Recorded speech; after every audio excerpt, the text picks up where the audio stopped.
Hi guys, and welcome back to the channel. In this video I'm going to show you how I progressed with coding. So I started coding the state machine. I started actually to write like a shell, and then I created a test bench using AI. So just a quick way to create a test bench. I was surprised how well the AI actually made the test bench. He figured out the relevant signals, and he's not only he created the test bench and instantiated our core, but he actually made very meaningful stimuli. Of course, he created all the internal signals, but very meaningful stimuli that I actually use them in very large proportion to tweak them towards what I want. Then I created the skeleton of the state machine using AI as well. Now, it's not that it's difficult to code those things, but they will save you a lot of time.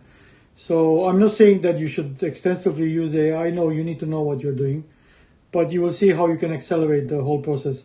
Now, I got the state machine and all the transitions going.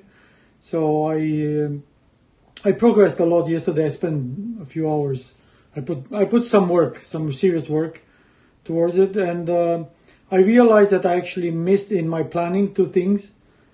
I should have specified a data counter. What is a data counter? So I need to keep track of how much data is getting written, how much data is getting out of this controller.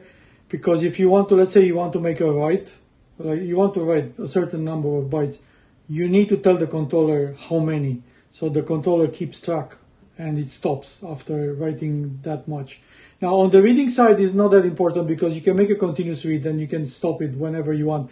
But it's still useful if, let's say, you want to read an amount which is not equal with the burst access. Because let's say you have the burst access set to 16 bytes. But if you want to read, let's say, 128 bytes, what you do, you present the core 128 reads, and then the core knows, the controller knows, and is going to read 128 and is going to stop. So yeah, those are things that I overlooked in my planning. I'm not going to go back and redo that video because there's not much point in doing that. So, okay, let's go straight to it. So far I coded here just a shell, an empty shell. So I call it PSRAM controller entity. And I define the IOs and the direction of the IOs. So just names, and everything else is just an empty shell, nothing. So what we are going to do, we are going to copy this entity, Control C. Now open ChatGPT and we ask, please write in VHDL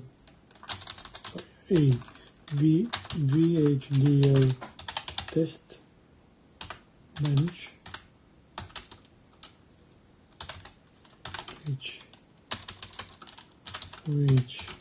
is generating a clock signal and is instantiating the following entity.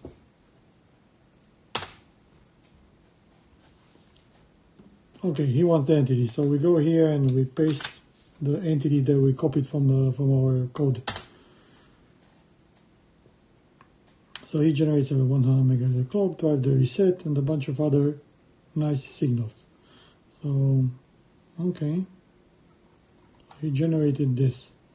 Okay, copy code, close ChatGPT, and we come here and we go here on the simulation, add or create simulation sources, create file, VHDL, we call it TB from testbench, PSRAM CTRL, okay, local to portrait, okay, finish, we don't care, and it's going to generate something. I mean, the tools are going to create a file basically. So we go here in the file, we select everything, delete, and we paste what we copied from ChatGPT. Right? So this is the test bench that ChatGPT wrote, and we save. Now if we look here, if everything goes well, we should see the test bench and the instantiation. Not bad. Okay. I have here a file which I'm going to delete. It's from a previous run.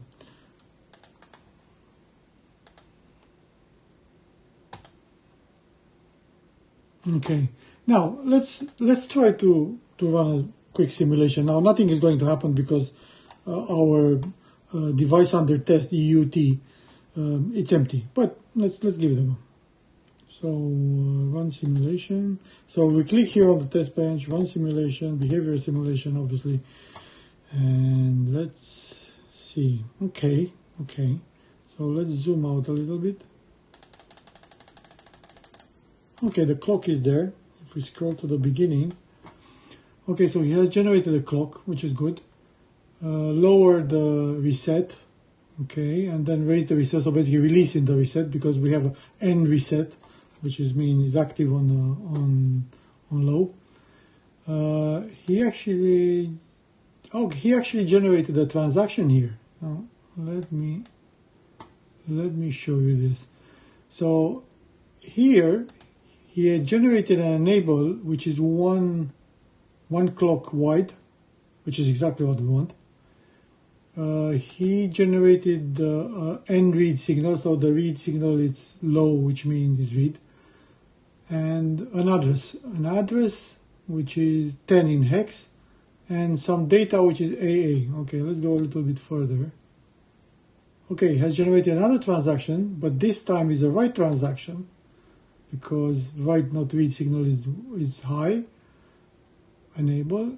Data is still AA, and the address is the same. So basically, he had generated a read and the write transaction to the memory because reg n is low. He kind of guessed probably from the name of the signals. Quite clever, I would say. So of course, nothing happens here because let me zoom out. Nothing happens because actually he generated a reg transaction as well by making reg enable. So what we have here, we have a read from memory, a write from memory, and we have a read from the register. And it looks like he actually changed the data. The data is AA and then it's 55. So he's trying to read and write AA to the memory and read 55 from address 1. Actually, he changed the address as well. So he kind of generates some meaningful transaction. I'm more than happy. Okay, let's try to plug a state machine somewhere in here. For this, we go to ChatGPT. I'm going to try to make this live. I'm not sure if I... So, please write a VHDL state machine,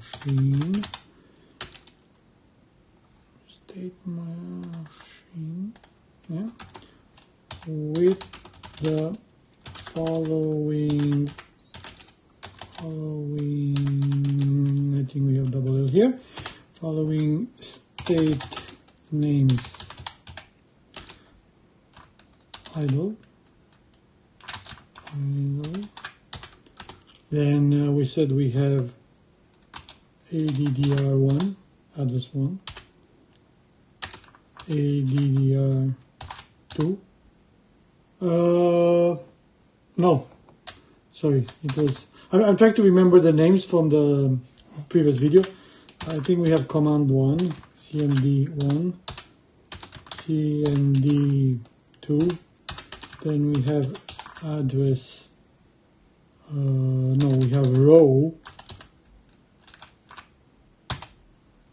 1, row 2. Oh, we can always come back and edit those. Column 1, column 2. Then I think it was what? One other was write or reg write. Reg 1 write, I think, reg 1, reg 2 write. So we covered the register writing. Now we go reg. Actually, well, now we have the latency, which is latency count LC count. Let's call it count LC. Count LC, where we wait for the data to show up, the latency, the latency count. Then we have data write, data read, and we say that we are going to make a state called error. Okay, that's it. Enter.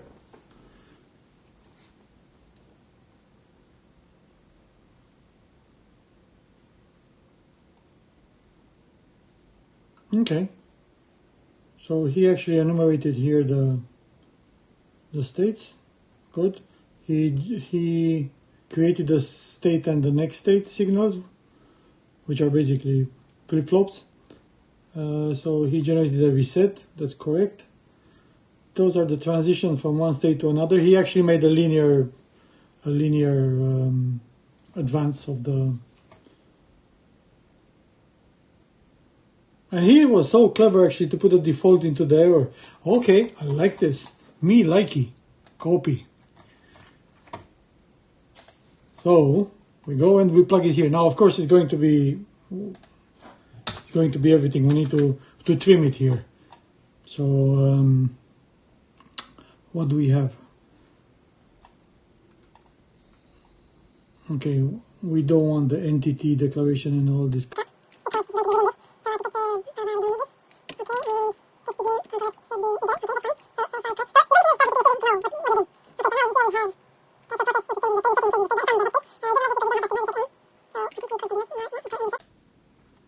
Okay, so I didn't have to edit much. There were a few signal mismatches.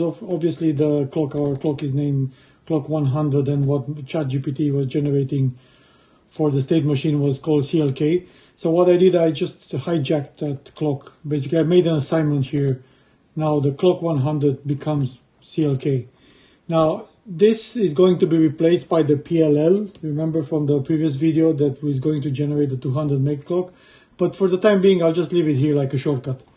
So I don't need to modify it in many places. So more like a placeholder. So I matched this name, the reset. What else? I matched enable with our enable.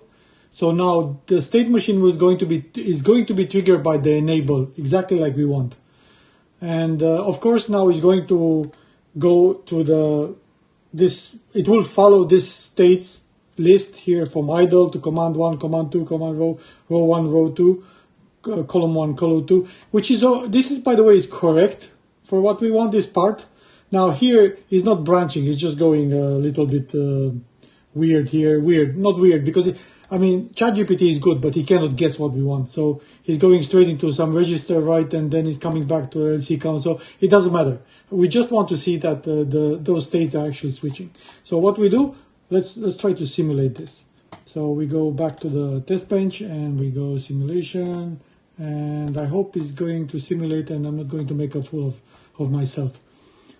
Okay, so I'm just going to make a little bit more room here so we can see those signals.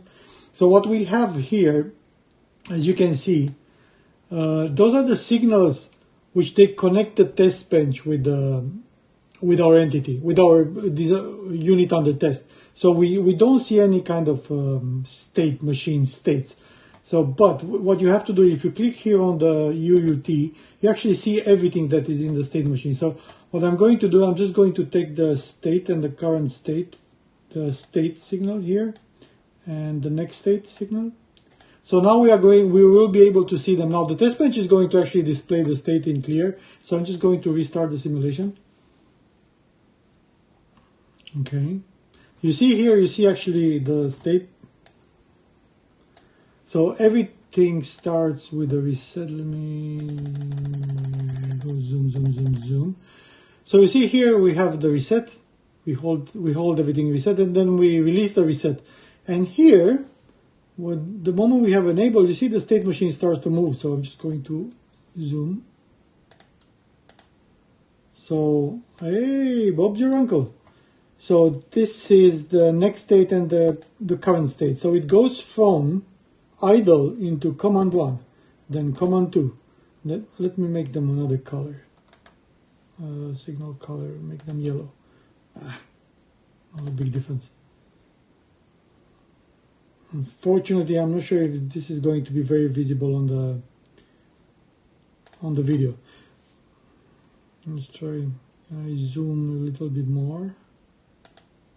Yeah, it doesn't help much. This text is shit.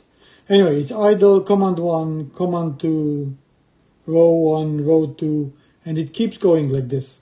Right? So it looks like is transitioning to the state and is preparing the next state. So it's row 1, the next state is going to be row 2, and so on and so on. So the states are advancing, they are changing, right? And here at the end, after I don't know after so many cycles, it comes back to idle, which is good. So it's crossing all those, going to all those states, and then it's coming. Now the state transition is not correct. I mean, the first few they are correct, but we need actually here to put those rules where we branch the flow of the states. So yeah, we need to start coding. The same here for the other transaction. Looks like the states are changing and everything seems to be going well. Now, this is not correct, but is moving, which is good. Okay, I'll keep coding and I'll come back into the video. We got pretty far, pretty fast.